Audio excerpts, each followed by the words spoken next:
get going. Hello, welcome everyone to the regularly scheduled Community Development Committee meeting of the Metropolitan Council. I'm chair of this committee, Robert Lilligren. It's Tuesday, January 18th. Before calling the meeting to order, I'll just remind us that COVID-19 is continuing to cause us to alter our usual procedures. The Metropolitan Council chair has determined it is not practical or prudent to conduct an in-person committee meeting. So we will participate in this meeting by phone or other electronic means. And this meeting will be conducted by WebEx and will be recorded. Members of the public will be able to monitor this meeting by going to the agenda online at the Met Council website to view the live stream.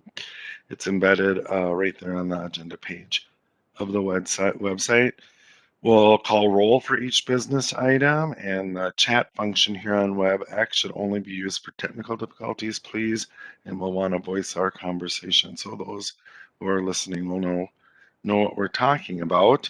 Also, committee members and staff, I think, are aware we have a 5:45 hard stop today because of the reschedule due to the holiday yesterday.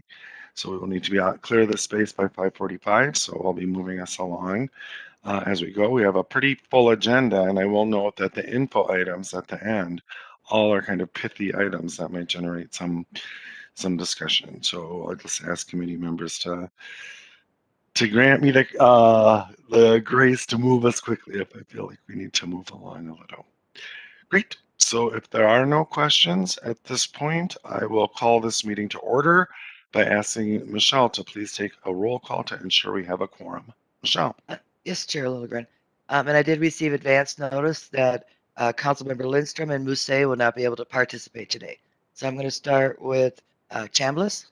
Here. Cummings. Here. Johnson. Here. Lee. Here. Lilligren. Here. Bento.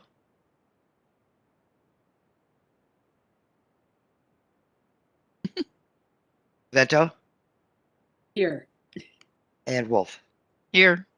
Thank you. Thank you, Michelle. We have a quorum. And now the first item on our agenda is approval of the agenda. It's posted at the Met Council website. If there are no objections or changes, we can move on to our business without a roll call vote. Any objections or changes to the agenda? Great. Hearing none, next item on the agenda is approval of the minutes of the January 3rd committee meeting. Is there a motion, please? Cummings moves approval. Johnson seconds. Great. Thank you. It's been made and seconded. Discussion? Hearing none, Michelle, please call the roll. Yes, Chair Lilligren. Chambliss. Aye. Cummings. Aye. Johnson. Aye. Lee. Aye. Lilligren. Aye. Vento. Aye. Wolf. Aye. Thank you. Thank you, Michelle. That is the minutes are approved. And the next is our consent agenda for our consideration. There are two items on consent that staff have determined are non-controversial and consistent with council policy. Is there a motion to approve the consent agenda, please? Bento moves approval. Thank you. Is there a second? Lee. Thank you, council member. Any discussion on the consent agenda? Hearing none, Michelle, please call the roll.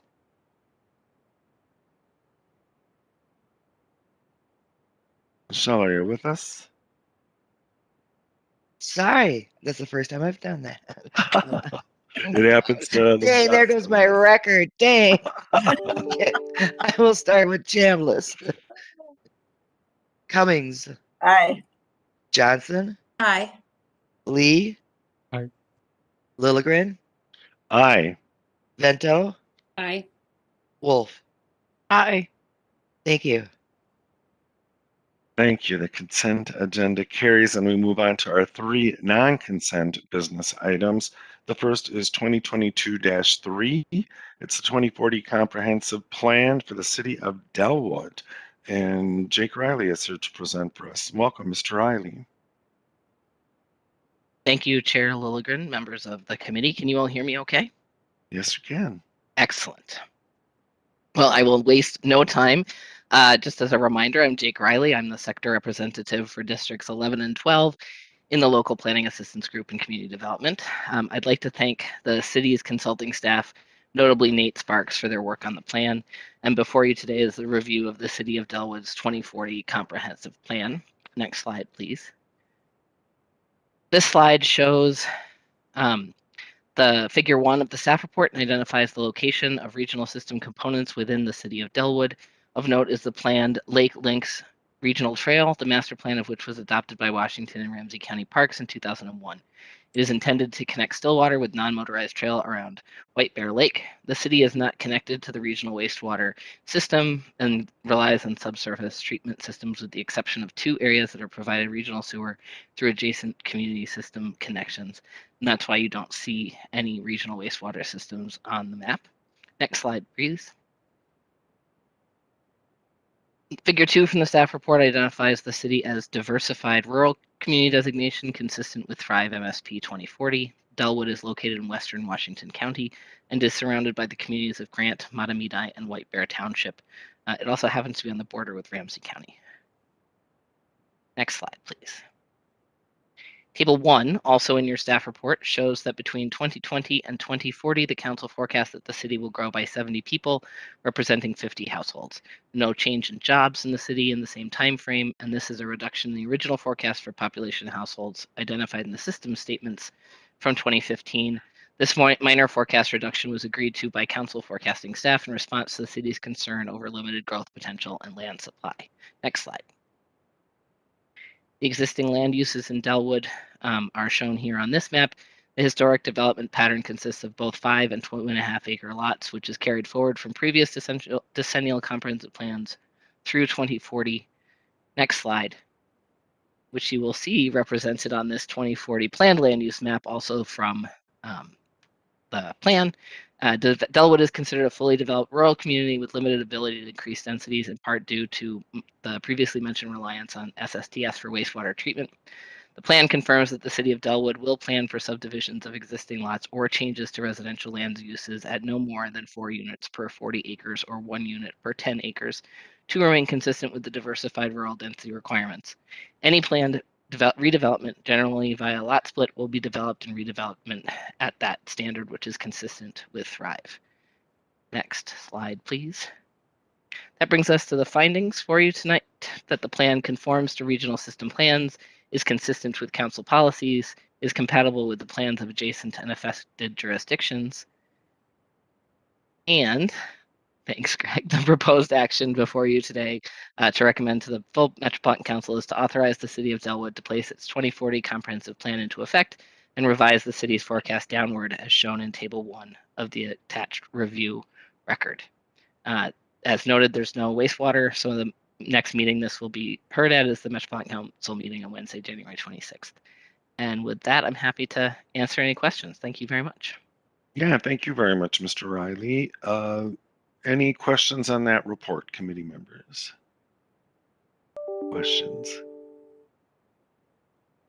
Hearing none, Mr. Reilly recommends that we authorize the City of Dellwood to place its 2040 comprehensive plan into effect and revise the city's forecast downward. Is there a motion, please? Vento moves approval. Thank you. Is there a second? Thank you, Councilmember Lee. Discussion on the motion. Any discussion? Hearing none, Michelle, please call the roll. Yes, Chair Lilligren. Chambliss, Aye. Cummings, Aye. Johnson, Aye. Lee. Aye. Lilligren, Aye. Bento, Aye. Wolf. Aye. Thank you. Thanks, Michelle. That motion carries. We'll move on to our next business item, which is 2022-14. These are the funding recommendations for the 2021 Livable Communities Demonstration Account development. And Hannah Gary is here to present. Ms. Gary, welcome. Hi, thank you, Chair. I am Hannah Gary, and I'm a senior planner with the Livable Communities Act. Can everyone hear me okay? Yes, we It's can. not. All right, great.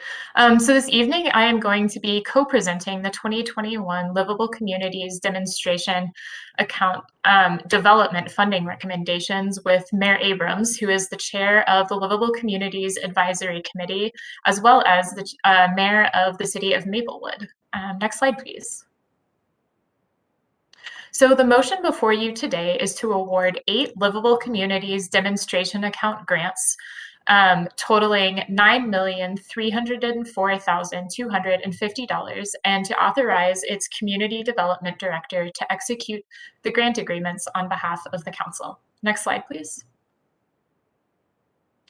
Projects that are funded through the Livable Communities Demonstration Account Program are demonstrations of projects that meet goals set by the Council, which are connecting development to transit, intensifying land uses, connecting housing and employment, providing a mix of housing affordability, connecting communities, and creating more equitable development outcomes.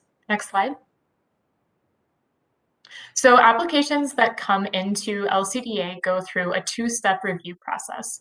The first is with an internal review committee based on criteria approved by the Council.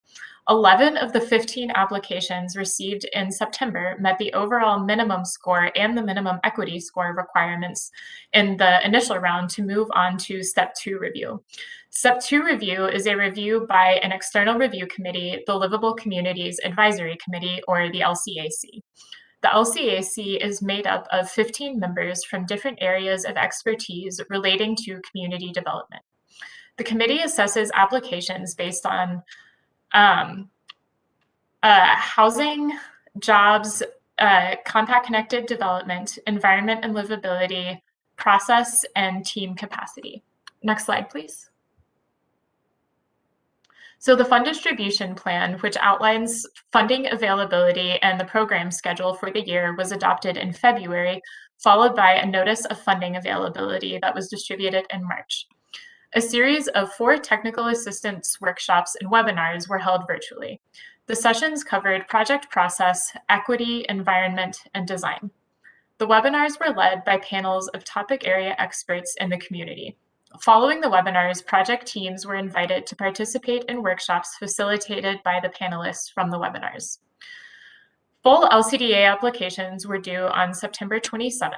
We received 15 applications. And like I had mentioned earlier, 11 of those 15 applications advanced from Step 1 to Step 2 for review by the Livable Communities Advisory Committee. The funding recommendation before you today will be presented to the full Council on January 26th for approval. Next slide, please. In 2021, the Council made $10 million in total available for LCDA development and pre-development programs. $1 million of that was allocated to pre-development funds, with $500,000 available in each round. The first round of pre-development funding awarded $275,000, and the second round awarded $420,750. The remaining $304,250 has been added to the available funding for development projects, meaning there's a total of $9,304,250 available to award to development projects in this round. 15 applications came into the development program with total requests of over $22 million. According to Council guidelines, no more than 40% of available funds may be awarded to projects that are located in Minneapolis and St. Paul. The remaining 60% of funds are made available for suburban or rural projects. Next slide, please. So what you see on the slide here and is included in your staff report, this is a funding recommendation showing all of the projects eligible for funding. And again, per Council guidelines, no more than 40% of those available funds may be allocated to projects in Minneapolis and St. Paul. Based on these guidelines, the St. Paul projects are not being recommended for funding because 40% of the available funds are being recommended to projects that were located in Minneapolis and that scored higher than the projects that were located in St. Paul.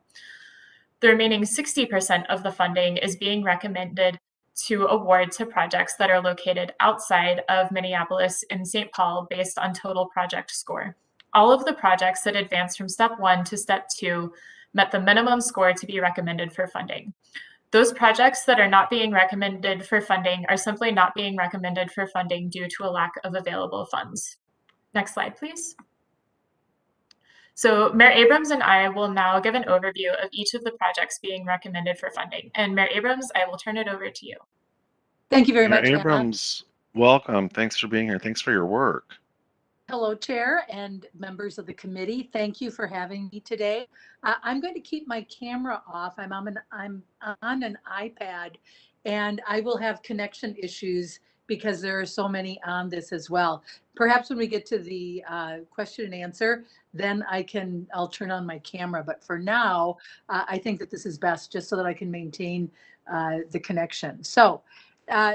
This first project, the Northrop King project, is an art space development, creating a mixed income and mixed use project that includes creative business space for artists, and it also has an emphasis on the public realm. They are requesting $1,907,000 for stormwater management, placemaking spaces, site preparation, architecture and engineering fees, and utilities, and also bike racks. The recommendation is to fully fund this project. Next slide. So Simpson Housing Services is redeveloping an emergency shelter and developing new affordable units on the site. The site will also house services for residents. The LCAC is recommending full funding of $1.5 million of the full $1.5 million request for site acquisition, stormwater management, geothermal systems, public art, and outdoor spaces for the residents. Next slide. The Plymouth Avenue Apartments is an all-affordable development in North Minneapolis with units for high-priority homeless individuals with a connection to North Point Health and Wellness. The funding recommendation is for $314,700 of the $450,000 request for stormwater management, site preparation, utility extensions, and bike racks. Next slide. So moving out of Minneapolis now, the City of Richfield is partnering with the Minnesota Independence College and Community, or MICC, on an affordable housing development that will also include MICC services. MICC supports individuals with autism spectrum disorder.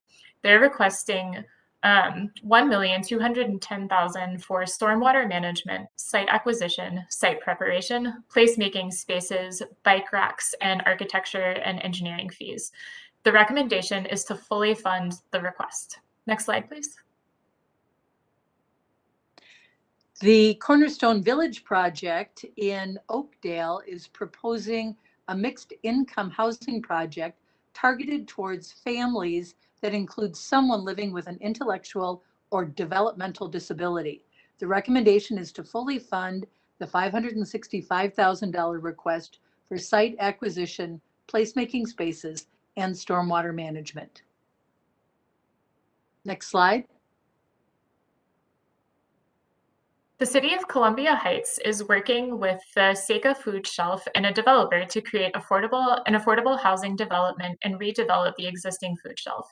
The LCAC is recommending fully funding the $1,232,000 request for stormwater management, placemaking spaces, site preparation, community engagement, and design and engineering fees. Next slide, please.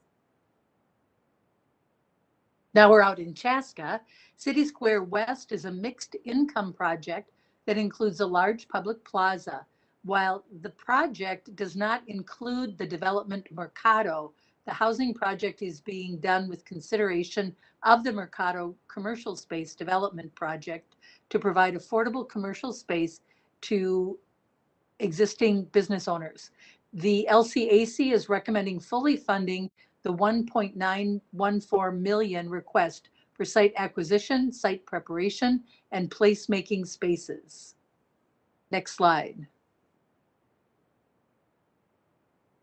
And finally, the City of Edina is proposing an affordable senior housing project that would have a mix of income limits, including units for high priority homeless individuals. The recommendation is to fund $661,550 of the $1,315,700 request for stormwater management, public utilities, and site preparation. Next slide, please. Once again, Mr. Chair and members of the committee, the motion before you today is to award Livable Communities Demonstration Account grants as shown in Table 1, totaling $9,304,250, and to authorize its Community Development Director to execute the grant agreements on behalf of the council. Thank you all, and we are happy to take any questions. Thank you, Mayor Abrams. Ms. Gary, thanks for your report and for all your work on this. Committee members, questions on that report? Councilmember Lee. Thanks, Mr. Chair.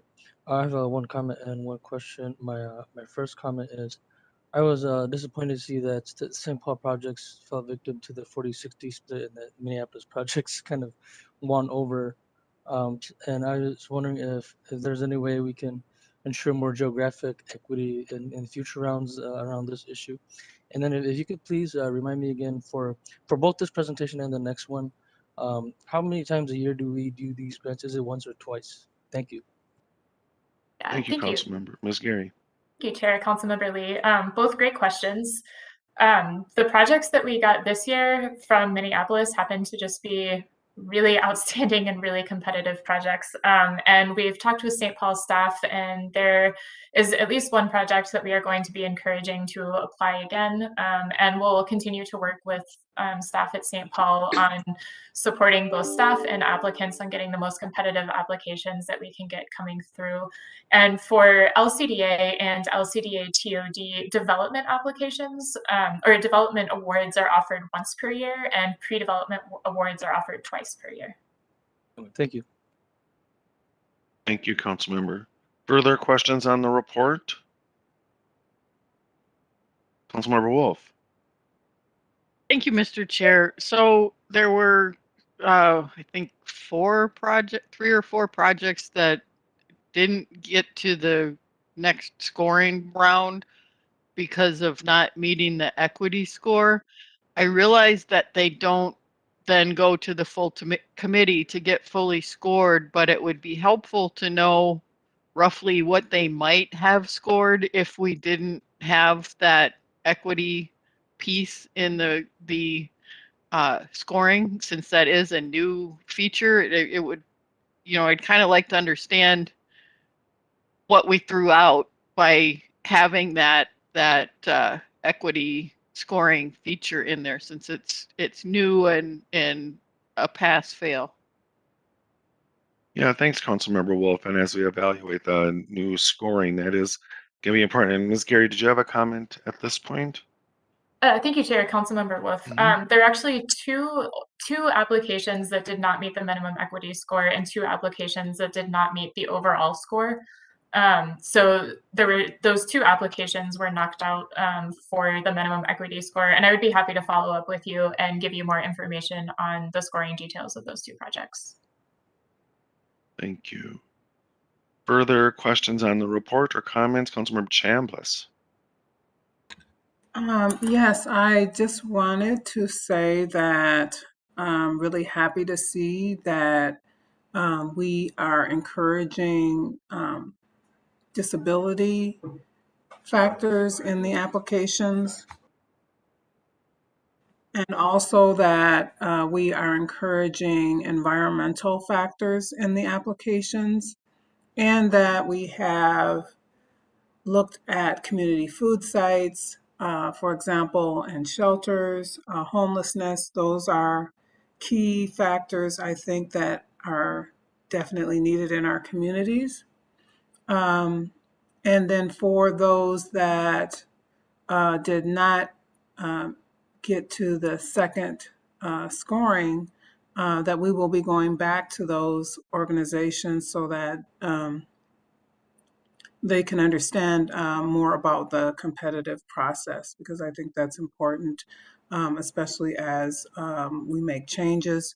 Change has to start somewhere, and I think this is a good start with making sure that we are focused and being accountable for the factors that are important to the Metropolitan Council for our Livable Communities grants. Thank you, Councilmember. Further comments or questions, Councilmember Cummings? Thank you, Mr. Chair. Really a comment. I would like to thank the staff and also the members of the advisory committee. Going through these and making these recommendations is a tremendous amount of work and a great deal of time, and it's so important. And it's really exciting to see these projects. There are never enough resources to fund them all, unfortunately, but to see the wide variety of issues and needs and asks that are being made that really support the vision of this council is very gratifying.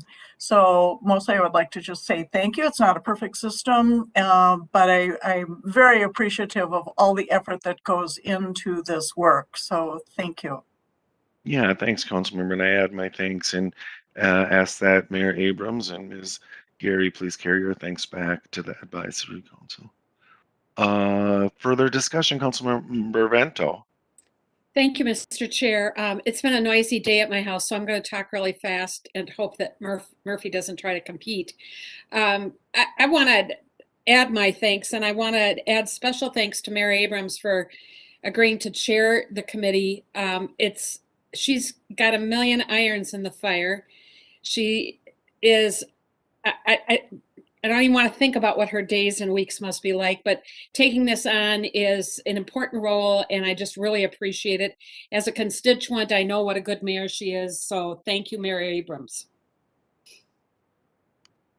Thank you, Mayor. Thank you, Councilmember. Further discussion on the report? Further discussion? Seeing none, again, just adding my thanks. And the recommendation is that we award 8 Livable Communities Demonstration Account grants totaling $9,304,250 and authorize our Community Development Director to execute the grant agreements on our behalf. Is there a motion? Vento moves approval. Appreciate it. A second? Second by Chambliss. Thank you, council members. Any discussion on the motion? Discussion? Hearing none, Michelle, please call the roll. Yes, Chair Lilligren. Chambliss, Aye. Cummings, Aye. Johnson, Aye. Lee, Aye. Lilligren, Aye. Vento, Aye. Wolf. Aye. Thank you. Thank you. That motion carries, and we'll move on to our final business action item before our info items, and that is 2022-16. These are funding recommendations for the 2021 Livable Communities Demonstration Account Transit-Oriented Development. And this will be presented by Mr. Klimek. Welcome. Thank you, Mr. Chair. Members, can everyone hear me all right? Yes, we can. Lovely. Good afternoon. My name again is Stephen Klimek. I'm a senior planner with the Livable Communities Act, here to present the 2021 Livable Communities Demonstration Account Transit-Oriented Development, or LCDA-TOD, funding recommendations. I'm joined by Mayor Abrams again of Maplewood, the chair of the Livable Communities Advisory Committee, who will co-present with me. In addition, there's representatives from each of the recommended grant applicants on our call today as well. Next slide, please. The funding recommendation before you today is that the Metropolitan Council award 4 Livable Communities Demonstration Account Transit-Oriented Development grants totaling $4,435,600, as shown in the table following, and authorizes Community Development Division Director to execute the grant agreements on behalf of the Council. Next slide. So the LCDA program advances LCA and council goals by supporting development and redevelopment projects that efficiently link housing, jobs, services with transit and support Thrive outcomes. The LCDA-TOD grants also advance the council's TOD policy which is to promote moderate to high density development projects located within walking distance of a major transit stop, and typically include a mix of uses such as housing, jobs, restaurants, shops, and entertainment. Next slide, please. The LCDA-TOD Development Grant Program has funded a variety of projects in the past, from high density and mixed use to affordable housing projects, public infrastructure, and projects that support living wage jobs or create community destinations. On the next slide, for the 2021 program, applications were evaluated in 3 main categories and went through a 2-step review process, as we just discussed with LCDA. The step 1 review conducted by council staff with different subject matter expertise. And in step 1, applications must score a minimum of 42 points and meet a minimum equity score to advance to the step 2 review. And the step 2 review is conducted by the Livable Communities Advisory Committee, a 15-member external review committee made up of subject matter experts from 7 different areas of development. And the committee reviews the applications and scores each based on these same categories, and applications must have a combined score of at least 75 points to be recommended for funding. On the next slide, the process we went through for 2021 began in February. The fund distribution plan was adopted, and a notice of funding availability was issued to participating communities in March. We convened for the 8th year a team of regional professionals across topics of development, including development process, equity, environment, and various design disciplines to provide insight and technical assistance feedback to prospective applicants. The technical assistance was structured around changes to the scoring criteria that we made this last year, and the program structure for 2021 to help applicants really understand those changes and prepare competitive applications based on that scoring criteria. Applications were due on September 27th, and we received 10 TOD applications. The step 1 review by council staff took place in October using the council approved criteria in the fund distribution plan. And the step 2 review was conducted by the LCAC in November. And today, the Livable Communities Advisory Committee, or LCAC, is recommending funding for 4 projects. And the committee action today would go before the full council on January 26th. Next slide. For 2021, the council made $5 million available to the LCDA-TOD program, with up to $1 million of that available for the pre-development grants that we do twice a year previously to this. And in 2021, 2 LCDA-TOD pre-development projects were awarded a total of $202,500 in round 1, and 4 LCDA-TOD pre-development projects were awarded in round 2 for a total of $356,500. That remaining $441,000 from that of funding allocated to the pre-development is now available and was added to the LCDA-TOD development grant awards for a total funding availability of $4,441,000. Next slide, please. So the 10 applications submitted requested a combined total of over $13.6 million. As stipulated in the fund distribution plan, the maximum combined award limit that we have per city is $2 million. As we do not have the same geographic split that the LCDA program has between Minneapolis, St. Paul, and the region. It's a by city award limit. And fully funding the recommended applications will result in $4,435,600 in grant awards, and that leaves $5,400 of the total available funding unallocated, and those unallocated funds will be available for future programming. The point totals from step 1 and step 2 reviews were combined to yield the final score. A total of 110 points were possible. 7 of the 10 applications submitted met the minimum step 1 requirements to advance from step 1 into step 2. And 5 of those 7 projects met the minimum step 2 requirements to be considered for funding. So the LCAC, or the LCAC, is recommending funding for 4 of those 5 LCDA-TOD applications. That is fully funding 3 of the grant requests: the Seward Commons final phase, 325 Blake Road, and Testman Ridge, and partially funding 1 of the grant requests, 3030 Nicolet. And that was a result of the $2 million per city award limit. The committee's recommendation was based on the total score rank in order, along with the consideration of that $2 million award limit. Funding is not being recommended for the Cavalry Apartments because of that award limit for the city of Minneapolis. The Keystone Food Site and Wilder Square Cooperative were great projects. They did not meet the total minimum combined score from step 1 to step 2 to be eligible for funding recommendations. And the last 3 projects also are the step 1 projects that didn't make it into step 2. The Beltline Station, GTS Multifamily, and Minnetonka Station didn't meet those step 1 requirements. I'll note that all 3 of those did not meet the minimum equity score, but 2 of them also didn't meet the overall point total score to advance into step 2. The next slide, please. So the 4 projects recommended for funding are again located in Minneapolis, Brooklyn Park, and Hopkins. These projects are located in station areas of the Blue Line LRT extension, the Green Line LRT extension, and the Orange Line BRT. And Mayor Abrams and I will now provide a brief overview of the projects recommended for funding. And with that, I'll hand it off to Mayor Abrams on the next slide. Thank you. Seward Commons is a final phase is a dense small site redevelopment, including affordable housing and the permanent relocation of a community garden within the area. The project is the last in a coordinated multi-phase redevelopment of land around the Franklin Avenue Station area. The project provides increased housing choice, including larger units for families and targeted affordable housing for underserved populations. Unique partnerships and a neighborhood scale redevelopment strategy create complementary uses, reestablishes an existing business, and integrates affordable family housing and urban food production. The project is well connected to surrounding uses through multimodal networks and includes intentionally designed green space.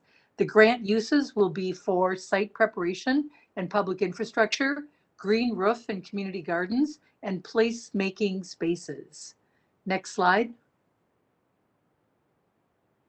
The 3030 Nicolet is the second of the 2 Minneapolis projects recommended. It's a mixed-use, community-focused redevelopment of the former Wells Fargo Bank on Nicolet Avenue in proximity to the I-35W and Lake Street Station area. The redevelopment includes affordable housing units and ground floor commercial with a rebuilt bank, affordable commercial condos, and a business incubator. And the project is a result of really intensive community engagement and is the first of 2 planned phases. It's a result of those really strong partnerships and responsiveness to community need that reincorporates a displaced asset as an anchor tenant and includes that affordable commercial incubator space to support entrepreneurship and local wealth building. The project provides increased housing choice, including larger units for families and targeted affordable housing for underserved populations. It's a transformation of a more auto-centric site with pedestrian-oriented public spaces while still incorporating those displaced uses in advance of future phases and key redevelopments adjacent to this site. The grant uses will be for site preparation and geothermal energy. And I'll just note this is the one partial award that we are presenting today. Next slide. 325 Blake Road is a high-density mixed-use redevelopment of a vacant, underutilized site in proximity to the Blake Road LRT station and Cedar Lake LRT Regional Trail. The project includes market rate, mixed income, and affordable rental units, for sale townhomes, and senior co-op, as well as commercial spaces and ample public realm enhancements between the transit station, the regional trail, and Minnehaha Creek. This project is a high-density project with a mix of uses, including affordable and market rate housing, retail, and outdoor recreation, which will create a community destination that will support increased transit use, bikeability, and walkability in the station area. The project provides increased housing choice, including cooperative ownership opportunities. The project is a result of unique public-private partnerships and the prioritization of environmental sustainability through stormwater management and intentional public realm enhancements. The grant will be used for public realm landscaping, sidewalks and paths, placemaking spaces, including public art. Next slide. And for our last recommended project, Testman Ridge is the first in a 2-phase redevelopment of a greenfield site with mixed income housing and affordable commercial space for a community serving use. The project includes supportive housing units and a commercial multiplex facility for up to 4 childcare businesses. The project provides increased housing choice, including larger units for families and targeted affordable housing for underserved populations and supportive services for those residents. The project includes the affordable commercial spaces intended to support local businesses and small child care operators in the community. And the grant uses will be for district stormwater and engineering, geothermal energy, and placemaking spaces with playgrounds. Next slide, please. In conclusion, the funding recommendation before you today is that the Metropolitan Council, number 1, award 4 Livable Communities Demonstration Account Transit-Oriented Development Grants totaling $4,435,600 as shown in the table below. And number 2, authorize its Community Development Division Director to execute the grant agreements on behalf of the Council. With that, we're happy to take any questions or comments. Thank you, Mayor Abrams. Mr. Klimek, thanks so much. Committee members, questions on that report? Councilmember Cummings. Thank you, Mr. Chair. Thanks, Mr. Klimek. Again, thanks to the staff and to the committee for these. But I'm curious, again, since the criteria were changed for awarding these grants, and especially as it relates to the equity scoring, is there confusion or is there understanding, or how are the applicants faring as far as this new way of scoring that we're doing, and how is it explained, and are they encouraged, or at what point does that come into play so that they can modify or whatever their applications to perhaps score higher? Mr. Klimek, do you have a response, or Mayor Abrams? Mr. Klimek? Yeah, Mr. Chair, Councilmember Cummings, thank you for that. That's a great question. It was one of the key emphasis that we had in our technical assistance program earlier this spring, again, knowing it was a new feature. So we really discussed a lot of features to that. It was both an equity discussion and kind of project process, which kind of go a little bit hand in hand, but we didn't want to conflate them necessarily. So we had both recorded webinars and documentation from all of those conversations. A number of applicants went through that process, but not all of them. And the ones who went through it most diligently and were in all the sessions, these 3 were not in all of the sessions. So resources were available. We'd encourage them to reach out and either discuss them with us or review them on their own. There's another part to your question that's escaping me. We encourage them to reapply and or consider the questions. The applicants actually took it very well. No one was totally shocked. A few realized we missed the ball. What can we do to improve? I think we noted a lot of the projects that did advance were more heavy in how much affordable housing and how deep the affordable housing was, which leaned towards more nonprofit development groups rather than the for-profit developers, which often include a much smaller amount, 20% of affordable housing units. So they just didn't get as competitive in that scoring. So it was a factor that we took into account. And some projects were farther along in their process. They've really kind of, what's done was done, and a lot of equity work is in process. It's not the only thing. So they were kind of where they were, and we knew that, and we let applicants know that if the farther along they were, they might have to think about what could be done in terms of equity outcomes that the project could shape, and how the funding that they're requesting could be used to shape some of that. So I don't know if any of them will for sure be coming back, but a lot of the applicants are taking the feedback and kind of lessons learned from that into account, either for a reapplication or for future projects they might submit. That's really helpful. Thank you for that. Thank you, Councilmember. Further discussion on the report, Councilmember Chambliss. Oh, thanks for the good questions and answers. This is really helpful in knowing that there were technical webinars that folks could attend. If we could promote those technical webinars going forward, I think that would be helpful, because we know that it can be challenging in these pandemic times to get information out. But it also creates a message that we want to support our cities and work with them on being competitive in this process. I'm really happy to see that these transit-oriented development projects in general, and that we are planning ahead of even some of the proposed transit-oriented development projects. That way there's more symmetry in terms of what we're trying to accomplish with our livable communities. It presents opportunities. I'm familiar with the Testman Ridge project in the city of Brooklyn Park.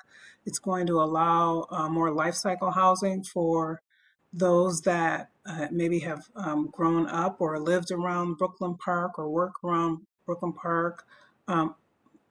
opportunities to have their housing where they work or get housing where they once lived. So that's really important for building strong communities.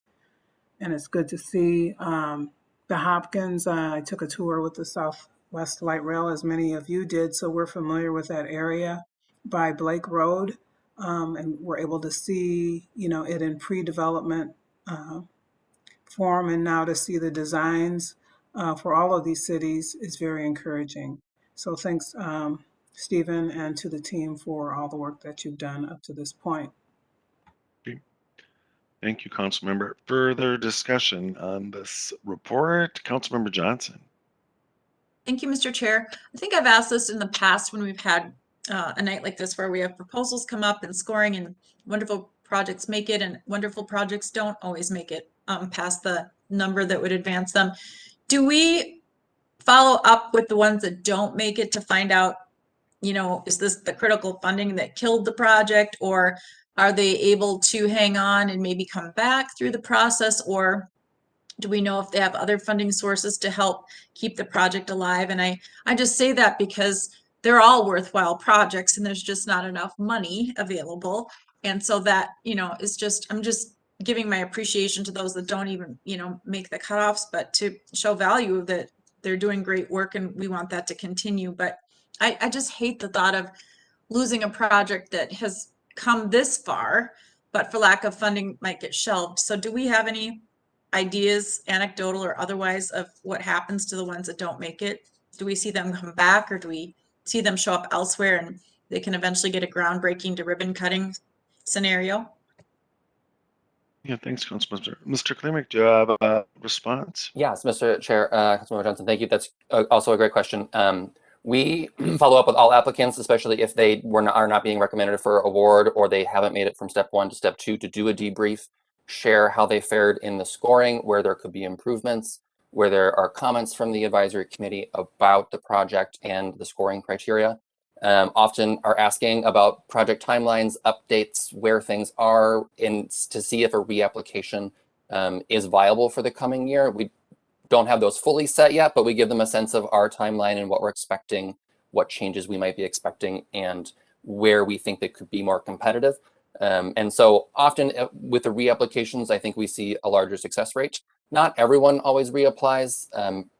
We have those statistics. I can certainly follow up with you on maybe how many do reapply versus don't. But we often will then see them in other funding programs that are around the community. We don't have a coordinated effort around that necessarily, but it's something that we have thought of and have considered. Councilmember? Thank you. Thank you. I appreciate that answer. Great. Further discussion on this report? Further discussion? Seeing none, the recommendation is that we award 4 Livable Communities Demonstration Account Transit-Oriented Development Grants totaling $4,435,600, and also authorize the Community Development Division Director to execute the grant agreement on our behalf. Is there a motion? Cummings moves approval. Thank you, Councilmember. Is there a second?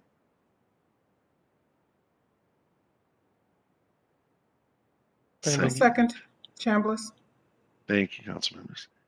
Discussion on the motion? Any discussion? Hearing none, Michelle, please call the roll. Yes, Chair Lilligren. Chambliss, Aye.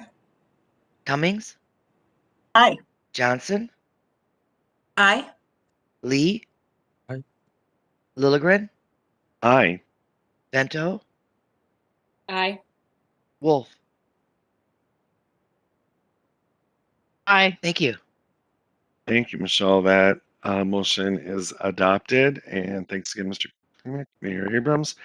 And we'll move on. Committee members, we have about 50 minutes to get through these last 4 information items. And like I said at the top of the meeting, they're kind of pithy ones. So we will move first to the first information item. It's the evaluation of the 2040 comprehensive plan process. Ms. Torres and Mr. Boylan are here to present. Welcome. Thank you, Chair Lilligren and committee members. Can you hear me okay? Yes, you can. Thank you. I'll just take a very quick moment today. Patrick Boylan will be your presenter today. Patrick and the project team of Jake Reilly and Caitlin Shampoo have really done an incredible amount of engagement over a year on this project, and I'm really excited for you to hear about their efforts today. I wanted to take this opportunity, though, to make a quick connection for the committee to the regional planning process. You probably remember, because I remind you all the time, that I've been before you several times to talk about the comp plan composite elements at various council and committee of the whole meetings, like the planning for aging presentation last week. The composite components tell us about the planning outcomes from local governments as identified in their comp plans. The project that Patrick will be sharing with you today, the 2040 Comp Plan Debrief, tells us how we did in supporting those local planning efforts. We wanted to capture how the review process went while it was still kind of fresh in people's minds, so we can apply what we've learned to the next cycle as we're still working to close out the last planning cycle. So just with that quick note, I'll turn it over to Patrick to share more about the debrief project. Thank you very much. Thank you. Thanks, Angela. Chair Lilligren, can you hear me? Yes, we can. Excellent. Thank you very much. Thanks for having us here today. Today's presentation will provide you with an understanding of why we did our project, how we did our project, and what we found out along our way. I'll present some of our findings and some recommendations, and the team is available for your questions. Before I get into this, again, Jake Reilly and Caitlin, if you can turn your cameras on real quick. Caitlin Shampoo is associate planner, possesses deep analytical skills, much appreciated, that are based on the recommendations from what you have before you on the staff report that's part of the agenda. And Jake Reilly is a senior planner and local planning assistance, has deployed his communication skills and writing, and he really kept the project's recommendations centered on plain language. So, over the last year or so, just wanted to publicly express my thanks for them. So going back through the project, we initiated a review of technical assistance and the council review process by engaging with local governments and other stakeholders. Next slide, please. I want to start with some context. In lead up to the comprehensive plan, the planning work, council staff developed many resources to help local governments navigate the planning process. This included the handbook, an in-depth training program called Plan It, and many other resources and tools. As we navigated through 160 comp plans, we identified many areas of improvement, and we heard from many communities along the way about challenges they were facing. Although we aren't through all the comp plans, we're already thinking about how we can make things better for the 2050 process. To more intentionally explore what went well and what didn't, we initiated an evaluation and engagement effort with the communities, staff, and planners that worked through the process. In order to strengthen our local government relationships, we needed to take time to listen to and learn from the experiences of those working on the local plans so we can better make the process better for next round of plans. We entered this work with open ears and a lot of humility. Next slide, please. There's 6 basic concepts to the debrief project. In the slides that follow, I'll talk to you about what we heard, but I'll start sharing about a little bit about these efforts. We started at the end of 2020 with an online survey. We received 111 responses, mostly from community development directors and staff planners. We also received responses from consultants, city managers, elected officials, engineers, and others. Last year, between February and June, sector reps reached out to their communities and were able to have conversations with 65 cities, counties, or township for one-to-one conversations. And in those conversations, we asked 2 basic questions. What went well during the 2040 review process? And the second is, what did not work so well during this process? We listened, took notes, and used empathetic interviewing techniques. And in June of 2021, we hosted, in June 2021, we hosted 4 focus groups developed in partnership with metro cities. These 4 focus groups are based around the Thrive community designations to group like communities together and similar planning challenges together. This effort engaged 21 local planners and planning consultants. Questions for the focus groups included describing the ideal comp planning process, what's one thing to change, what they wanted us to take away from the meeting, and what challenges they faced when implementing their plan. We also facilitated a focus group, the Land Use Advisory Committee, at the July 2021 meeting. Likewise, in September, we had 3 internal focus groups with technical reviewers and sector reps to hear their experiences as well. After completing these conversations, we compiled, analyzed, summarized the feedback we received, and with the help of staff and CD's research team, developed a set of recommendations that identify specific actionable process improvements. Next slide, please. First, I'll talk about what went well. Stakeholders expressed appreciation for resources provided in the local planning handbook, especially the information provided in the community pages, with specific attention called to the mapping and data resources. Components of the Planet program, especially the conference we hosted, the council hosted in December of 2016, was also praised. Local planners and consultants also shared the opportunity to submit comp plans for preliminary review before the official deadline was very helpful. However, there's room for improvement in communicating expectations around the extent of these preliminary reviews. Planning grants and the work of sector representatives were consistently viewed positively. Places where the council staff planned presented to the local policymakers early in the process felt that connection was helpful in the long run. Finally, process improvements like extensions to the statutory deadline went well, as did the new online submittal portal for comp plans. Next slide, please. Now I'll address what didn't go so well. Many stakeholders shared their frustrations with incomplete letters and differences among technical reviewers, communication styles, and availability to provide technical assistance. Stakeholders also identified a need to simplify, add flexibility to the comp planning process, especially for smaller communities anticipating little or no change. They often suggested supporting these communities by reducing the number of requirements or providing additional resources and technical assistance. There are challenges in several plan elements since the 2008 round of planning, which led to challenges with some requirements, including those related to inflow and filtration, new housing requirements, and calculating residential densities in the mixed-use districts. Finally, stakeholders felt the council should have provided greater clarity on the reasoning behind requirements and expectations for meeting them, as well as connections between the plan elements and the distinction between required and the nice-to-have information. Next slide, please. Given the feedback from our external and internal stakeholders, we developed a list of recommendations, which we'll review in the following slides. These recommendations were divided into 4 broad categories: improve communication, evaluate planning resources, expand technical assistance, and a focus on quality assurance and quality control. Next slide, please. To accomplish the improved communication action, recommendations focused on improving various exchanges with both local planners and council staff. This includes guidance on communication norms and development of internal communication channels, such as recurring check-ins, remote collaboration, and increased efficiency. Our recommendations to improve communication along the plan review process include the following. Both sector representatives and council members should meet with the jurisdiction staff and elected or appointed officials more often during the planning process. Explore opportunities to ensure incomplete letters clearly communicate how and why to address policy and consistency issues. Convene an advisory group of local planners and consultants to provide feedback on the development of requirements checklists for the 2050 comprehensive plan reviews. Next slide, please.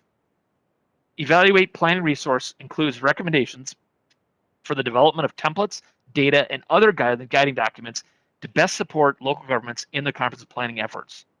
Several of the recommendations focus on ensuring resources are appropriately tailored to the varied needs of the communities beyond their community designation. The local planning handbook is seen as a valuable resource, and we want to continue to add to it by moving forward, including updating out-of-date resources, and adding new content. Because focus group participants asked us to more clearly outline the review process early in the planning cycle, some of these new resources include graphics outlining the review process, information on the Metropolitan Council and comp planning that local staff can share with community members and their elected officials, and resources to effectively explain completeness, conformance, consistency, and compatibility with regional systems and regional plans. Next slide, please. The recommendations for expanding technical assistance include addressing areas of improvement related to how council staff can assist our regional partners. They represent ideas that combine ways to improve effective communication with the end goal resulting in proactive and a more personalized assistance. Recommendation to expand technical assistance during the plan review process include the following. Encourage more local governments to participate in preliminary reviews. Sector representatives should meet with local governments before plan writing begins, talk through the planning process, the council's requirements, and other essential information. And council staff need to provide more examples to local governments during the plan development and review process. Next slide, please. Finally, one key element of the project was reflective component, where we examined where staff can improve a process, a tool, or a method, or internal or external interactions. The focus on quality assurance, quality control recommendations suggests evaluating existing and future processes to allow for continuous improvement before, during, and after the comp plan reviews.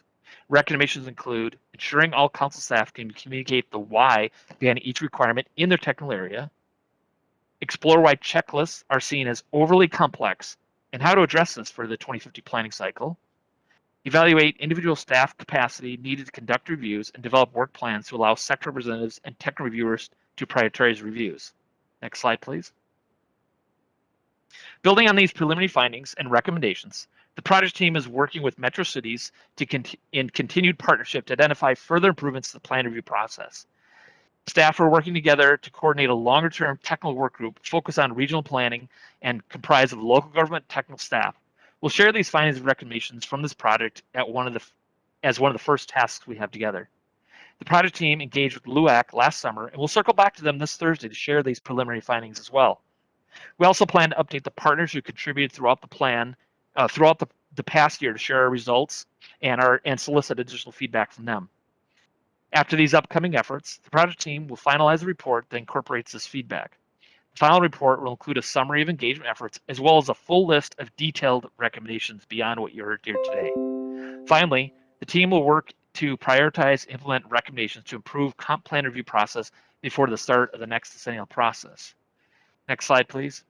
Thanks for your attention. Your feedback is important to us as we begin the process of finalizing the report and implementing these recommendations. And today, we're interested in two things to you. Are there any gaps in what you heard today? And does this ring true for you based on what you've heard from the local communities you work with? With that, I'm here to answer any questions you may have. Thank you, Mr. Boylan, for your work on this, for this presentation, and to your team as well, Ms. Shampoo, Mr. Reilly. This is incredible work, methodical and thorough. Much appreciated. Questions or discussion on that report, Councilmember Bento?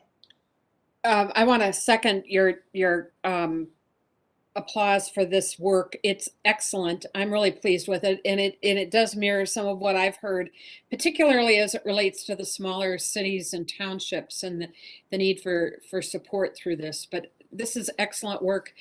I truly appreciate it, and I really appreciate the partnership with Metro Cities. So thank you very much. Agree, and thanks, Councilmember. And I'll just note the two questions that Mr. Boylan brought up to us were if we identify any gaps and if this rings true in our experience. Further discussion on that report? Discussion. Mr. Chair. Councilmember Lee. Yeah, Thank please. Councilmember Lee, thank you. Thank you, Mr. Chair. Yeah, I think I've gotten a little bit of similar feedback from one of my constituent cities about more the need for more interaction with some cities, so that their city councils don't only hear about or work with us once every 10 years around the comp plan. And this update is really important. And I know some of this is like this issue about funding is kind of out of our control, but I hope that the streamlining and this review process will maybe make things a little bit cheaper too, because I know some cities they have to hire consultants and experts, and so it's a lot of work for them. And I did have one question. Patrick, if you could please explain exactly what are incomplete letters? Is that like technical information that the cities don't get, or what it is? Thank you. Chair Lilligren and Councilman Lee, could someone repeat his question? Councilman Lee was going in and out, and it was very difficult for me to hear him. Mr. Boylan, Councilmember Lee was looking for a definition of what an incomplete letter is, right, Councilmember? Yes, that's true. Yeah. Yeah, Chair Lilligren, Councilman Lee, an incomplete letter is whenever a city submits something to us, whether it's a decennial update like the 2040 comp plan or a smaller area plan, or for that matter, they send that to us. We have, under state law, we have 15 business days to determine completeness. Once we determine it's complete, then we sort of measure against regional system conformance and policy consistency. However, before we can measure for consistency and conformance, we determine if it's complete or not. And it might be that for a comp plan, They have everything to us, but they don't have the required solar element under state law and under Thrive and under our policy plans for us to determine are they consistent with the solar element. So we would write a letter detailing your missing solar information and everything else too, and we'd send that back to them. And generally, that was an iterative process. For some communities, it was pretty straightforward. For others, it was a frustrating experience and took quite a bit of time. Thank you. Thank you. Further discussion on that report? Again, any gaps that committee members are identifying? Does this ring true? Mr. Chair. Yeah, Councilmember Johnson. Thank you, Mr. Chair. I just kind of picking up on the last conversation, I do want to really appreciate council members being copied on all of the letters, whether they're incomplete letters or they've been accepted and now can move on for adoption at the local level. I love watching those because when I used to be on the council side and the mayor side, I'd be hearing from staff how we were doing on our work with the Met Council comp plan process. And I agree too, for the smaller communities, the challenges they face hiring firms when they don't have their own staff to do the work. And I also appreciate the opportunity where I kind of got brought into some comp plan work for one of my cities when the city was kind of at a stalemate with Met Council and just trying to work it through. So I just appreciate our staff's efforts on getting information quickly to the cities. To the point about the 15-day review process, whether or not that request or application is complete, it's very much similar to what cities go through when an application for a comp plan or zoning amendment comes through. There's a certain amount of time, I believe it's 90 days, 180 days if there's been an extension, unless state laws changed in recent years, whereby the city has to also do the same thing with developers coming in. So it is really intended to keep that process moving forward to the greatest extent possible and keeping everybody in the know so that if there are conflicts or impasses, we can get through them as soon as possible. So, I know it's not perfect. I know it's difficult for some cities, but I appreciate the expertise and effort you're all putting into this and keeping that process really, I think, in the front of our eyes too as council members. Thank you, Councilmember. Further discussion? Further discussion. Mr. Boyle and your whole team, we look forward to the final report and the recommendations coming forward. And thanks so much and keep up that excellent work. Thank you very much, Chair. Yeah, thank you. Committee members will move to the next information item. It's community designations, a presentation from Raya Smalley. Ms. Smalley, welcome. Thank you, Chair Lilligren. I'm going to hand it actually to my manager, Angela Torres. She's going to start the presentation. Very good, Ms. Torres. Thank you. Welcome. Thank you, Chair Lilligren and committee members. You're going to get used to see me popping in at the beginning of presentations over the next couple years. So like Ryan mentioned, she'll be your presenter today, but I wanted to make one more quick connection for the committee to the regional planning process. As part of looking forward to the 2050 Regional Development Guide, we take a look at components of the existing regional policy to assess how well they work in furthering the implementation of regional policy. One of the components that Raya is going to talk about is community designations. And you hear about community designations quite often with the comp plans and amendments that come before you, like Dellwood did today. There are a number of smaller kind of sub-projects that go into building the regional development guide, some of which will be really familiar, things like regional forecasts, for example, that are going to be in process at the same time over the course of this next planning process. Community designations is one of those sub-projects. So just having kind of laid that foundation, I'll turn it over to Raya to share more about community designations. Thank you. Thank you. Ms. Smalley. Thank you, Chair Lilligren, committee members. My name is Raya Smiley. I'm a senior planner and local planning assistant. I'll be presenting the Community Designations Project. I'm assuming everyone can hear me just fine, right? Yes. Okay, Yes, great. Wonderful. And next slide, please. Okay, so as Angela mentioned, the 2050 regional planning process has been launched, and the community designations are an essential part of this effort for a variety of reasons, and as you are familiar with them through Thrive. They are important because they help further regional policy outcomes through the direction that they set forth. They are also used to plan and implement those regional policies at the local level based on community designation. Land use policies and density expectations are developed based on community designations. Community designations are a way to distinguish differences and uniqueness of communities in the region, as well as any similarities among them. Community designations set the direction for growth based on urban infrastructure, and on the other hand, also try to protect agricultural land, and natural areas. So it might be helpful to start with a little bit of history on community designations. Next slide, please. The first regional development guide was the Metropolitan Development Framework Guide, which was adopted in 1975. Something to note that before we kind of jump into these maps and you'll see different phrases on these maps is that before Thrive, community designations were not called community designations and they were referred to as other terms such as geographic policy areas or geographic planning areas.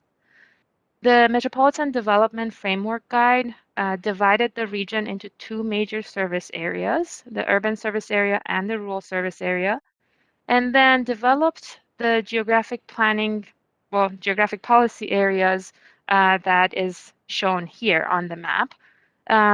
They include metropolitan centers. The map also includes metropolitan centers and freestanding growth centers, in addition to those generalized policy areas. Next slide, please.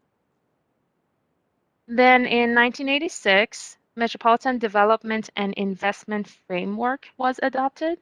It reaffirmed that urban-rural service area concept that was detailed in the previous guide and then extended that Metropolitan Urban Service Area, or MUSA, to year 2000. It also retained the policy approach for including metropolitan centers and freestanding growth centers, and then also added regional business concentrations to the urban area.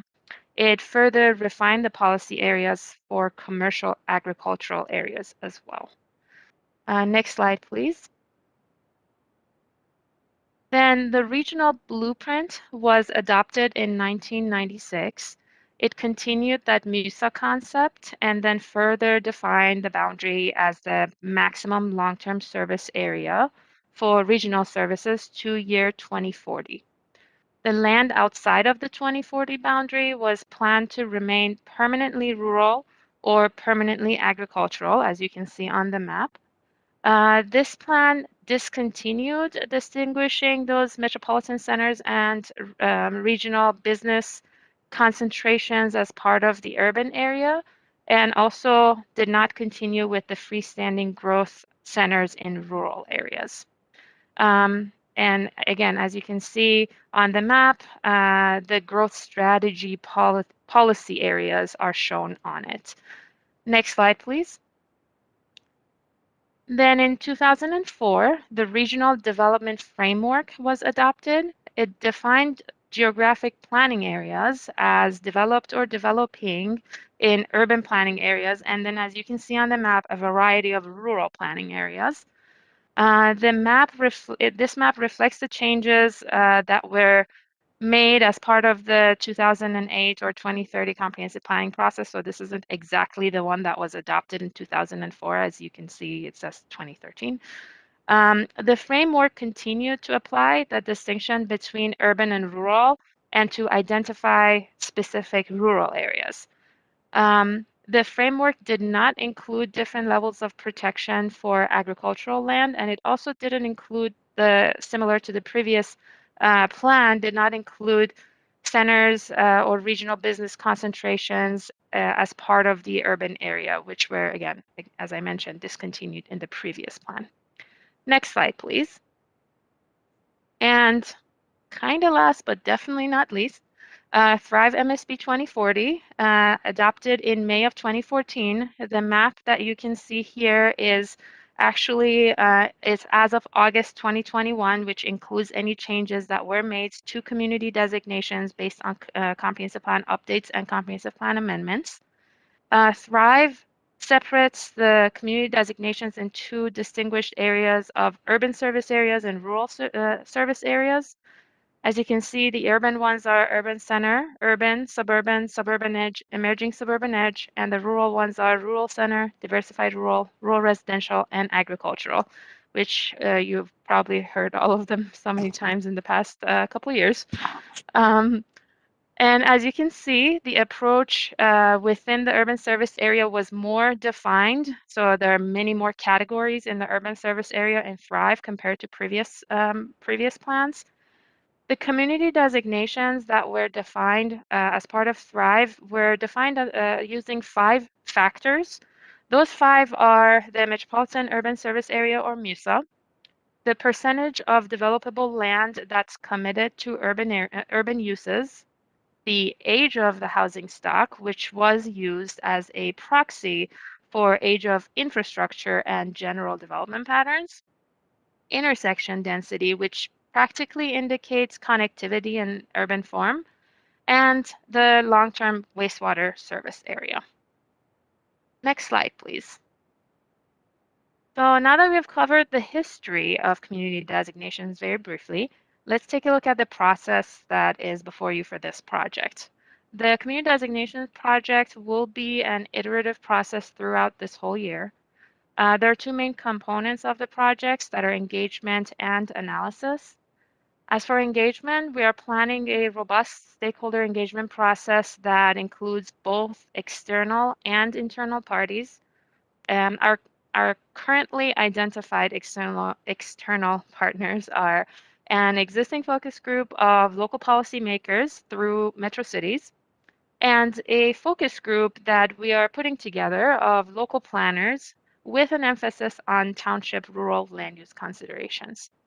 Then internally, we will be engaging with staff from all the technical areas, which include land use, housing, research, parks, transit, transportation, wastewater, surface water, and water supply. Pretty extensive.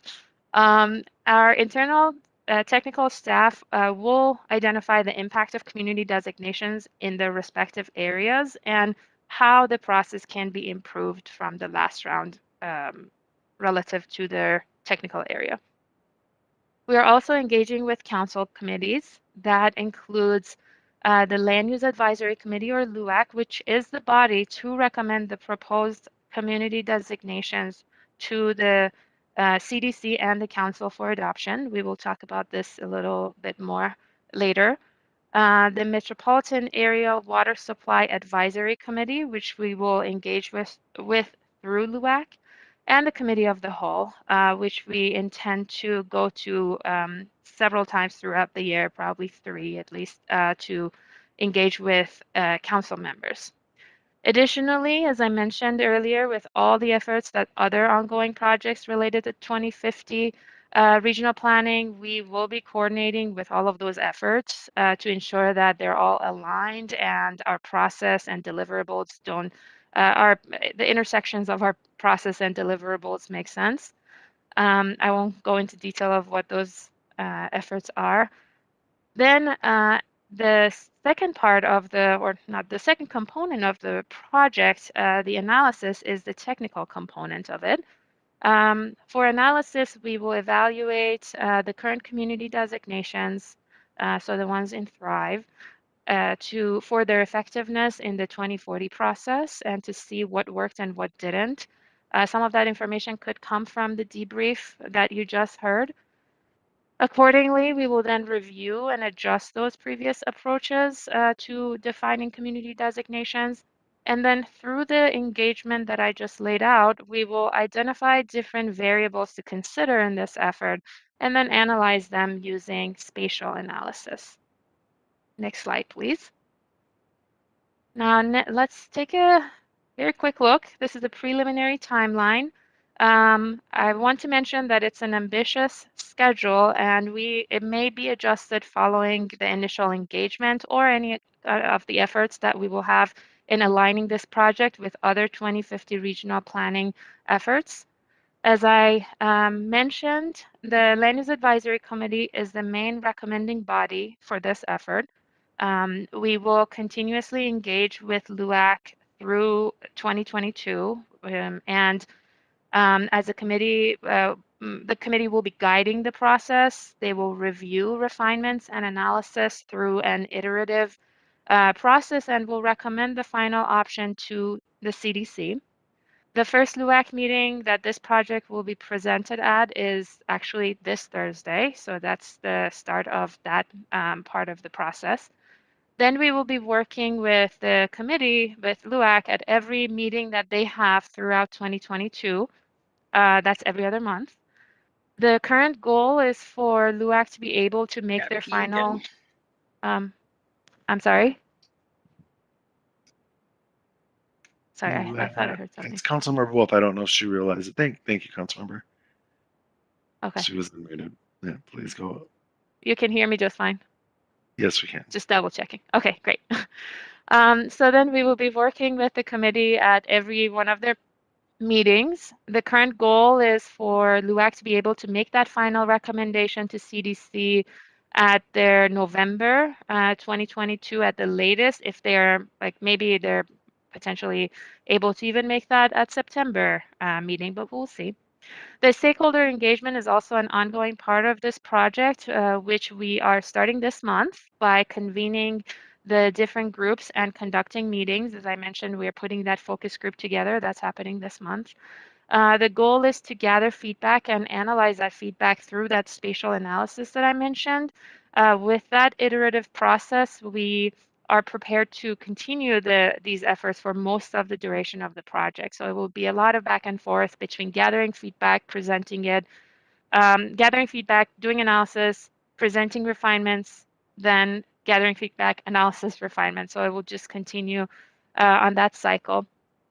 After the project kickoff and initial stakeholder meetings, we will start the analysis by April. We would have started the analysis. Using that spatial analysis, we will assess different variables and then develop options for community designations to present to LUAC and then also other stakeholders. Most of the discussion will probably be around first the importance of different variables, but also the implications of the different options. So what each of them could mean, and then how to provide as much flexibility as possible and how to minimize adverse impact. These are a couple of things, at least a couple of things that we know that we have heard from communities throughout the 2040 process. Then based on those discussion, we will, as I mentioned, refine the option, present them again until we reach that final one for LUAC to recommend to CDC for an anticipated adoption by the council in December of 2022. Next slide, please. The deliverables for this project include a set of criteria for defining community designation. These were the 5 that I mentioned for Thrive, for example, the MUSA long-term service area and so forth.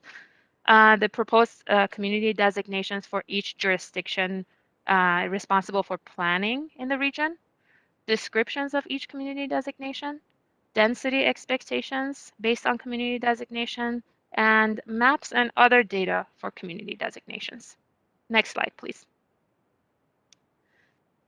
Now, the feedback that we are requesting from the committee members today is whether there's any initial questions and feedback that you have, any thoughts or ideas, or any specific direction that you may have for LUAC. Although this presentation is an information item and there is no proposed action, we would still like to ask for any feedback on this. And we would also like to know any preference that the committee members may have for frequency and method of communication. As I mentioned, all of the council members are stakeholders in this project, and we will engage with you through committee of the whole meetings throughout the year. But if you have any other or additional preferences, I would like to ask you to share that with us. With that, I am happy to answer any questions and or answers to any of the feedback that is set before you. Thank you, Ryan, to your whole team. Much appreciated. Committee members, questions, comments on that report? I'll just remind you that Mrs. Smiley put the questions up about initial feedback, directions to LUAC, frequency of communications, and method of communications. Committee members, discussion? Discussion. All right. I would So also take anything that is outside of any of those four items that I have put out. If there's anything else that anyone has related to community designations, I would take that as well. Anyway. Thank you. Any input? Yeah, Councilmember Lee. Yeah, thanks, Chair. Thanks for the great presentation, Ryan. I really appreciated the historical or institutional knowledge of how the designations came to be over the decades, and I guess my question is, do we think these same designations will change as we go into the next iteration of the 2050 comp plan? Chair Lilligren, Councilmember Lee, our goal is definitely not to reinvent the wheel. That's why we want to start from any feedback from the last round and to refine it. We don't necessarily anticipate a completely new set of community designations. However, even if everything remains the same, the outcome of the analysis could still change based on availability of data. So even with the same criteria, the community designations could potentially change. Whether or not it's going to be that set of 9 that I presented is something that will come out of the process, but we definitely are not planning to completely go off track and start from scratch. I hope that answered your question. Yes, thank you. Thank you, Councilmember. Further discussion on that report? Input from Mrs. Smiley.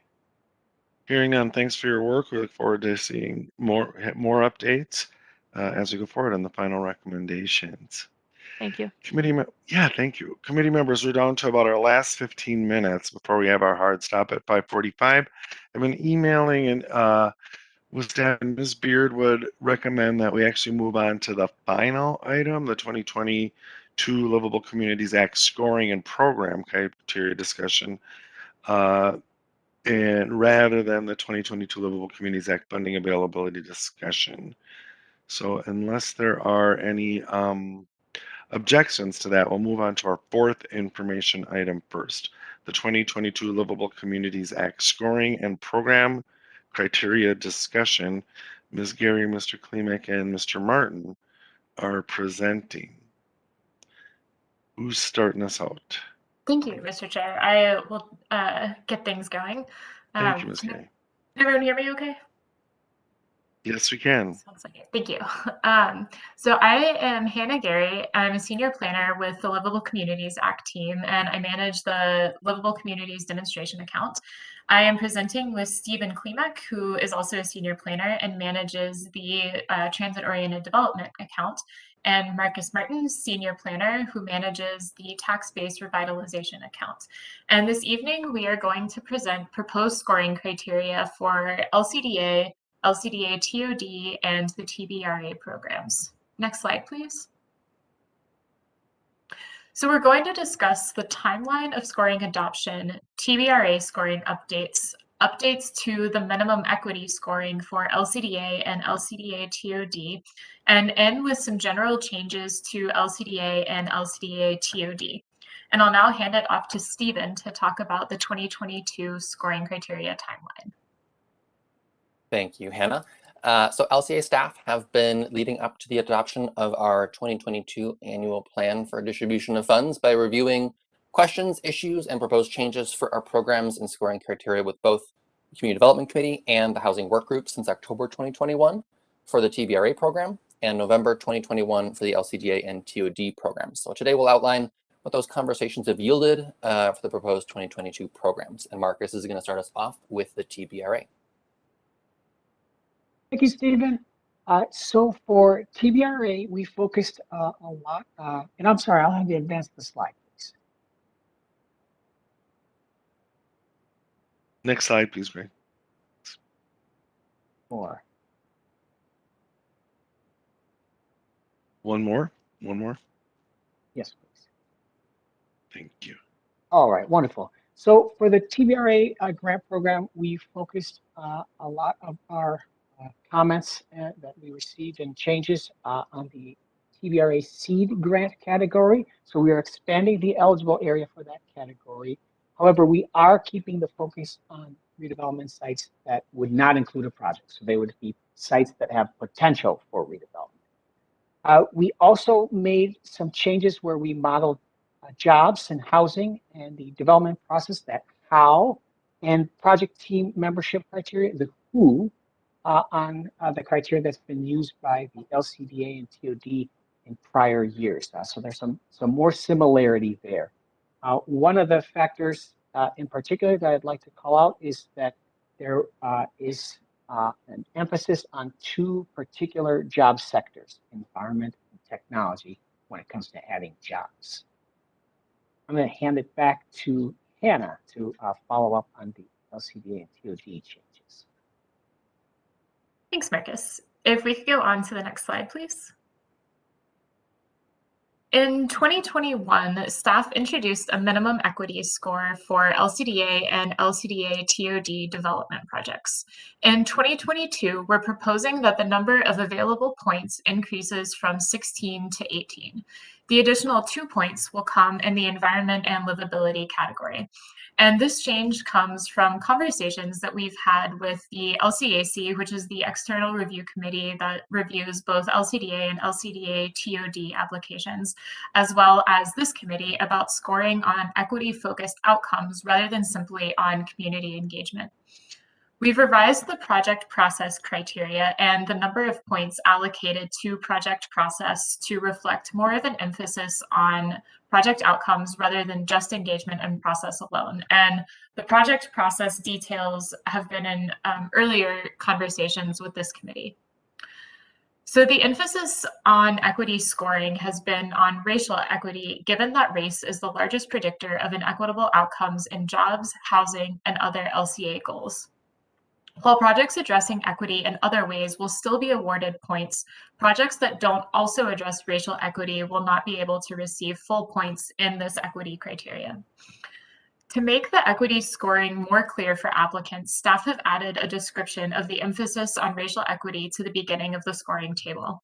The exact language is included in the staff report on page 2. Stephen is now going to take us through the remainder of the LCDA and LCDA-TOD scoring changes. Thank you. Next slide, please. So we have worked to refine and clarify a number of scoring criteria in the LCDA and the TOD programs, but there were several targeted changes related to the kinds of projects that we get, like preservation projects and or jobs projects, and some changes to the project team category of scoring criteria. And so these are referenced in business item table 3 and 4. For preservation, staff noted there were criteria that may have inadvertently prioritized new construction over preservation, particularly in the compact connected development and environment subcategories. And the suggested changes were really to make the preservation projects more competitive and be on par with new construction projects. And for jobs projects, the proposed change here is to bring the criteria more in line with statutory language by broadening our understanding of economic stability and opportunity across the region, in addition to the creation of jobs. And in the team category, there were 2 substantive changes proposed. The first moves the criteria that considers representation of the project team from the step 2 evaluation into the step 1 evaluation. Staff and the LCAC, which conducts that step 2 evaluation, agreed this criteria is better to be in that first step. And the second change is also a result of LCAC input regarding project feasibility and the consideration of identified funding sources in the scoring criteria. And Marcus will talk us through some next steps. Next slide, please. Thank you, Stephen. Before I get into the calendar here, I also want to note that we had noticed that there were some transcription errors in some of the points. So particularly for the cleanup program and the investigation program, there were some missing points there, but the totals are correct. So we will correct that before we bring it back to you. And when will we do that? That's where we are here. So we will come back to the committee in February, and we are hoping to have the approval, final approval by February 16th for the distribution plan. Mr. Chair, may I jump in briefly? Yeah, please, Ms. Beard. Thank you so much. And Greg, if you could go back one slide, I think because we weren't able to get to the funding availability conversation tonight, we're likely going to have to bump final approval of the 2022 suite of fund distribution plans to the second CDC in February, which is the 22nd, I believe. So that last slide, we were too ambitious, but we will be coming back in February regardless. Thank you, Ms. Thank Beard. you for the correction. Yes, thank you. And are we ready for questions? I see Councilmember Wolf is requesting the floor. Councilmember Wolf. Thank you, Mr. Chair. So I was reading through all of the information, and we talk about how we require comprehensive engagement with communities as part of their application. What is our comprehensive engagement with communities on our process? Did we talk to anybody outside of council and the LCAC?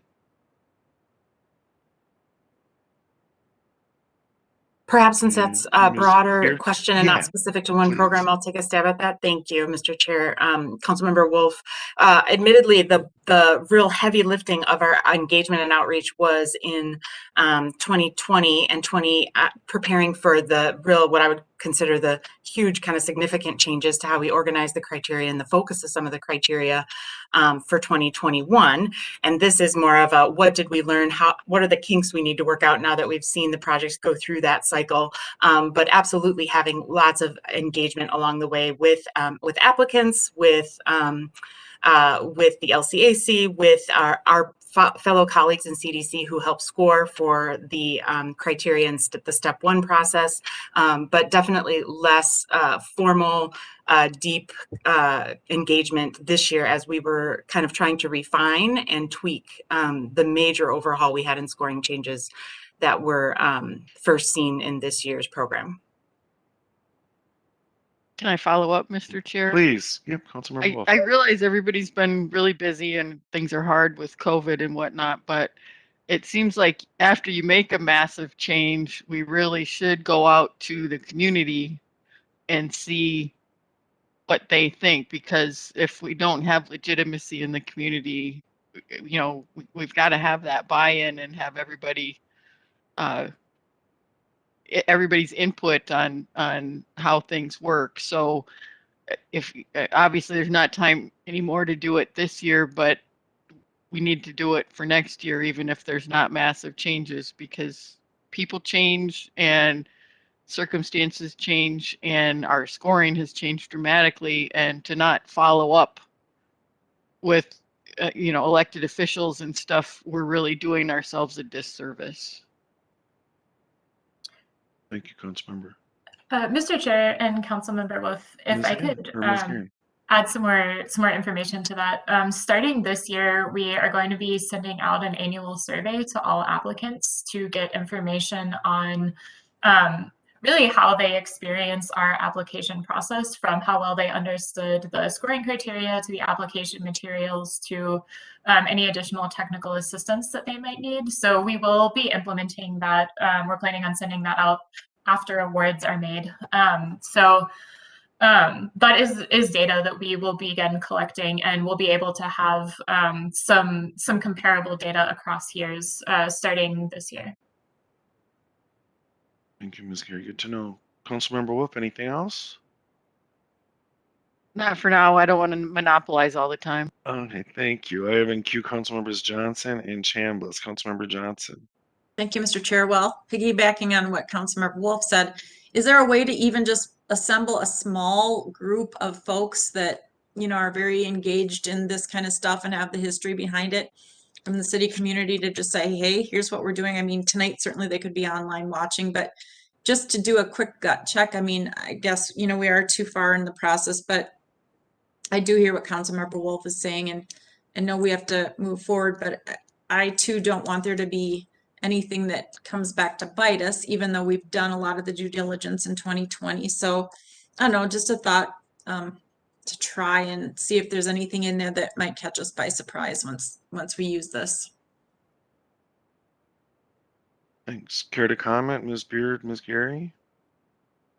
Mr. Chair, Councilmember Johnson, I'll just add that, you know, the cycle timing as such, given that you just voted on recommendations for development and the real meat of the scoring criteria and both the pre-development and, as you heard from Marcus, the TBRA scoring is very much modeled on the LCDA and TOD content. And so we really do need this extra year to do kind of any real engagement on impact and outcomes, because we ourselves are just a couple weeks out of seeing how the scoring criteria ended up equating to the funding recommendations that you see now. So we absolutely value that feedback, and we've been getting a lot along the way. But through the survey and other points, absolutely hear you that for 2022, we will be spending a lot more time making sure folks have a chance to let us know how the changes we made last year and the tweaks we're making this year, you know, have impacted them. Thank you. Further discussion on the report, Councilmember Chambliss. Yeah, I would agree. I think the community engagement was, and it still is, a big part of our LCDA scoring and grant making process. And we do know that part of that community engagement involves more than just municipalities. It involves, in some cases, nonprofits, as was mentioned in the other LCDA discussion. It also involves community members who make proposals to cities, and I think they should also be included in that group discussion going forward. Thank you, Councilmember. Further discussion on that report? Committee members? I just wanted to say one more thing. I'm sorry. Oh, I'm sorry. No, please. I wanted to emphasize that those community members that are most impacted by the equity scoring and the livable community scoring criteria, just to clarify that's really important to hear from the people that are impacted by these changes in terms of the equity scoring. Thank you, Councilmember. Further discussion, Councilmember Wolf. Thank you, Mr. Chair. I do have some concerns about modeling the LCDA scoring after, or the TBRA scoring after the LCDA scoring, because the other LCA programs are our tax levy that we make, but TBRA money comes from the tax-based sharing. I can't even. Fiscal disparities. Yes, fiscal disparities program. So it's not really our money.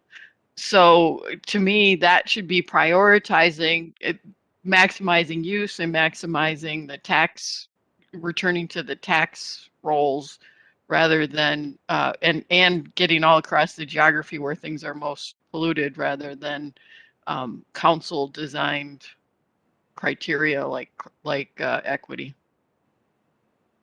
Thank you. Further discussion, Councilmember Chambliss, did you want to? You had your I hand know up for a second there. we only have a couple more minutes, so Yep. I will pull back. Okay, thank you, Councilmember. Ms. Gary, are you getting what you need from this conversation? Was there something more you were hoping to get out of it? Thank you. I think this has been a great conversation so far, and we're definitely listening to all of the comments about community engagement and getting feedback and having more of a collaborative process in the scoring. And like Tara mentioned, it's challenging with the cycle timing, but I think that's definitely something that we'll be including. We didn't have specific questions to bring forward to the committee today. Okay. We really just wanted to get initial reactions on the scoring criteria before we bring those forward in the fund distribution for final adoption. Great, thank you, Ms. Gary. Ms. Beard, we understand there'll be some tweaking of the schedule, but that we'll be seeing recommendations next month. Great. Anything else on this? Mr. Chair, if I Everyone could cool? just respond, Yeah, just please, because Ms. it's fresh now and it would be easier to respond now than to try to circle back later to Councilmember Wolf's comment, because it's an important comment, and I just want to clarify that the share of points in the TBRA program, or that come from housing or jobs, is not changing, and the ways that the TBRA program evaluates tax base in a different way than LCDA and TOD is also not changing. We're just simply suggesting that the very similar housing and jobs criteria that TBRA has been scoring for more exactly align with the way that we're scoring for housing and jobs in the LCDA and TOD program changes. So I just wanted to reassure you that we aren't looking at valuing those things any more than we have in years past, simply using the same exact language and the same scoring criteria when the nature of the scoring criteria is to get at the same thing. Thank you. We are at time, so we'll move the 2022 Livable Communities Act fund availability discussion to our next Community Development Committee. And so we have dispensed of our agenda for this evening. Anything else for the good of the order here? Right, hearing no further business before this committee, we are adjourned. 5:45. Good work. Thank you, everyone. Have a Thank good you, night. everyone. Thanks all.